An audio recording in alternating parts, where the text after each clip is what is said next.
வணக்கம். ஆகாஷ்வாணி புதுச்சேரி செய்திச் சுருக்கம் வாசிப்பவர் நாராயணசாமி. அடுத்த 25 ஆண்டுகளுக்குள் முன்னேறிய நாடாக மேம்படும் இலக்கை நோக்கிய இந்தியாவின் பயணத்தில் சுகாதாரத்துறையின் பங்கு மிக முக்கியமானதாக இருக்கும் என்று மத்திய சுகாதாரத்துறை இணையமைச்சர் திருமதி அனுப்பிரியா பட்டேல் கூறியுள்ளார்.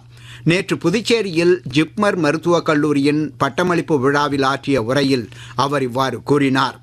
ஜிப்மரில் படிப்பு முடித்த 941 பேருக்கு இவ்விழாவின் போது பட்டங்கள் வழங்கப்பட்டன.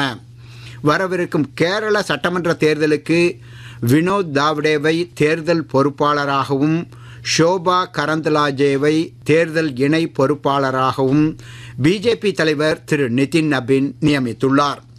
தேசிய நெடுஞ்சாலைகளில் உள்ள சுங்கச்சாவடிகளில் பயனர் கட்டண செலுத்துதலை வலுப்படுத்தும் வகையில் மத்திய மோட்டார் வாகனங்கள் சட்ட திருத்த விதிகள் 2026 மத்திய அரசு அறிவித்துள்ளது.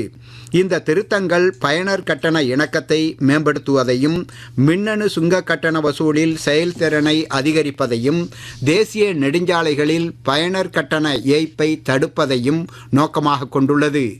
அஞ்சல் துறை நாடு முழுவதும் 887 ஏடிஎம்களை செயல்படுத்துவதன் மூலம் தனது ஏடிஎம் உள்கட்டமைப்புகளை மேம்படுத்தியுள்ளது.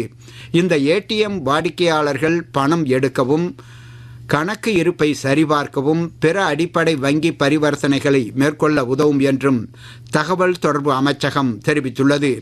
இந்திய கடற்படையின் INS சுதர்ஷினி பாய்மர பயிற்சி கப்பல் 13 நாடுகளுக்கான லோகயான் கடற்பயணத்தை நேற்று கொச்சி கடற்படை தளத்திலிருந்து தொடக்கியுள்ளது.